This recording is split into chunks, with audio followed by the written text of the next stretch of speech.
Good afternoon, and let me share with you something interesting. My internet's not working too well, so you may there's probably no one listening to this. And when I think nobody's listening, well, I tend to say things probably I will regret later. But let me just share this with you, and you might find it interesting if there's anybody out there listening.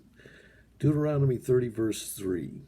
That the Lord your God will bring you back from captivity, and have compassion on you, gather you again from all nations, where the Lord your God has scattered you. This phrase, God will bring you back, in Hebrew, it's vaheshev, and yet that's not what the words are in Hebrew, word is in Hebrew. The word that's used in Hebrew is vashev. And there's a big difference. Vashev is really a conjunctive perfect with a vav, that's a conjunctive. Now, there's a lot of debate about conjunctives. But basically what the conjunctive does in Hebrew, and when it's used in a perfect form, is almost like exclamation, a point of saying indeed or note. This is something you may not be aware of. It speaks of an irony. And I was reading in the Talmud recently in preparation for our Torah portion study on Saturday morning, and the sages note this little problem of the conjunctive. And instead of saying God will bring you back, the way they would translate it is he will come back. God will come back. In other words, God is going to redeem himself. It's not that he is going to bring you back. In fact, it's not even in a second person. It's in a third person singular. So you could even say God will bring you back. Grammatically, it doesn't even play out. It's a simple singular third person verb, which means he will bring himself back. Actually, he is going to redeem himself. And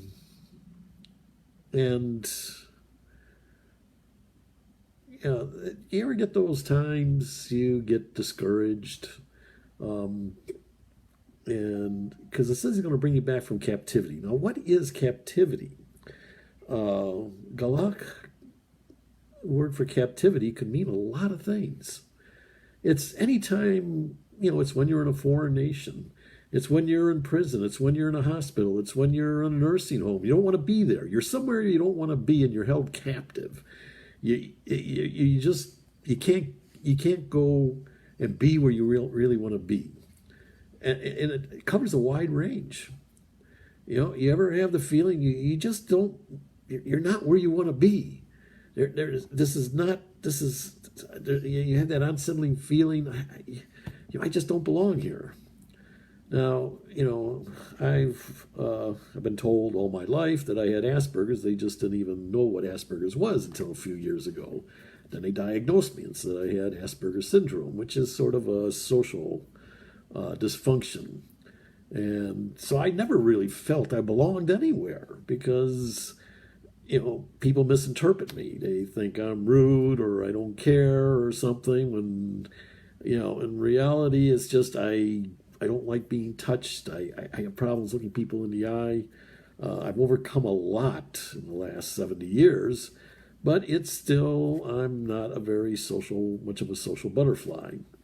And so I never really felt that I belonged anywhere.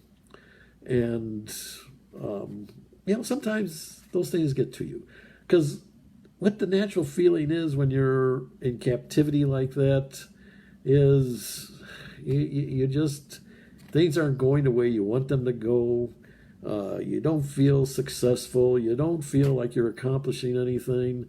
And before long, that leads to what's called disappointment, discouragement. My father used to tell a story about Satan, who decided one day he was going to go out of business. Figured he was going to retire and turn everything over to all his demons to carry on. He was getting tired, getting discouraged. And so he put all his tools up for sale. Had a big garage sale. He's just going to sell it out and say, enough of this stuff. I'm just going to, those angels of God has been beating me just too many times. I've just had it. And so he put all his tools up for sale, and there they were, and all the demons came around. Each one had a price on it, lust and greed and thievery and burglary, all various prices depending on the range of what it is. Well, there was one tool that had the biggest price over them all. And by the end of the garage sale, everything sold except for this one tool. It had such a high price that none of the demons could afford it. And Satan looked at that and said, I could use that tool and I don't need any other, because it really worked on me. And if it worked on me, it's going to work on a lot of these Christians. So I don't need any other tool. I think I'll just stay in business and use that one tool. And what was that one tool? Discouragement. And so what God is saying here, on one level he's talking about Israel is going to go into captivity. You got your people, you're going to sin, you're going to go in captivity. And you're going to really be discouraged. But when you start being discouraged, when you start feeling you just don't belong and you want to go home and you can't go home, remember one thing. I'm in captivity with you. If you go in captivity, I go in captivity with you. And that's what that means in a conjunctive form, is that he's saying, I am going to redeem myself. When I redeem you, at the same time, I have to redeem myself. I have to bring myself out of captivity. I will return from captivity. When I return from captivity, you're coming with me. Because where I go, you go. Where you go, I go. And so this is something that was supposed to bring comfort to the people of Israel. It says in the Talmud, in Psalm 87b, that it was a kindness of God that the people went into captivity. What do they mean? It was a kindness of God, people in captivity. Because it says, have compassion on you and gather you from among the nations where the Lord your God has scattered you. When they go in captivity, he scattered them among all the nations. And that was a kindness, because what it was that the people of Israel were able to share the love of God with those that they were in captivity with. God, in the process of taking them to captivity, he turned them into missionaries. Many of us, we go into captivity. We end up in a hospital, a nursing home, well, homeless for some people. No matter what your captivity is, God's an opportunist, and he expects you to be an opportunist as well. Your first cry is, God, get me out of here, get me home. And what God is saying is, your first cry should be, hey, we're here. Let's make the best of it, and let's see if we can't be missionaries, if we can't reach people that could never be reached otherwise.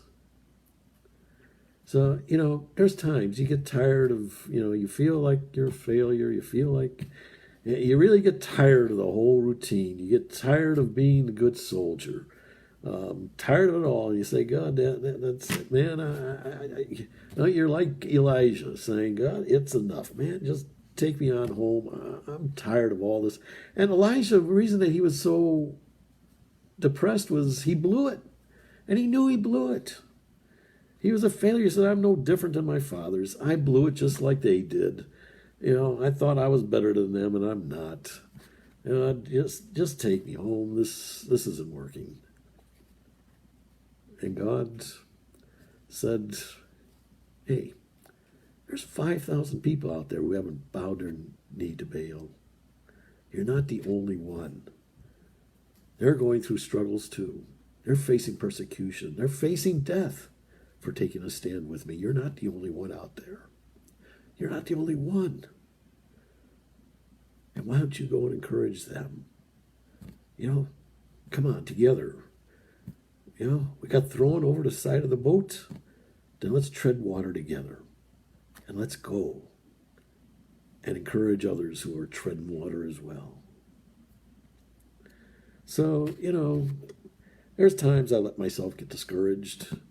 But as I've been teaching in our Torah portion class, there's something, we've been talking about a blessing and a curse. Well, one of the blessings of being Asperger's is I can devote myself to the study of the Word of God in a way that most people can't. I can spend 10 hours studying the Word of God because you're focused. An Asperger, guy with Asperger's syndrome, an ASPE they call us, we're focused. And if we find something that really is the center of our focus, Silicon Valley's filled with people, Asperger's, ASPEs, because they can focus on their coding, doing that boring stuff that nobody can handle. They can handle it. So I end up, the blessing is I can really focus on the Word of God. The curse is, every time I try to get myself discouraged, some verse will pop in my mind that I've studied. God is saying, okay, time you start practicing what you preach. Blessing and a curse in a way, I guess. Can't even enjoy the luxury of feeling sorry for yourself. It's really getting to you. But anyways, the whole point is, it is a struggle.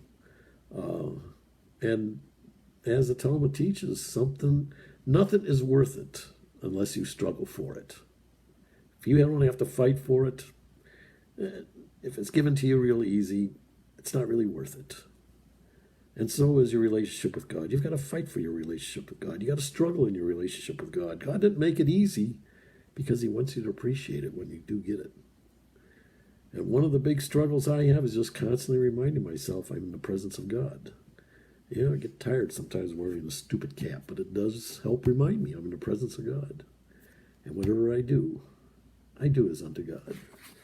And I guess some people have been watching this, so my internet's still working. Guaranteed it's not going to be working another hour as I try figuring out what's going on here. So hopefully I'll have a class tomorrow night. I'll have the internet. We'll see.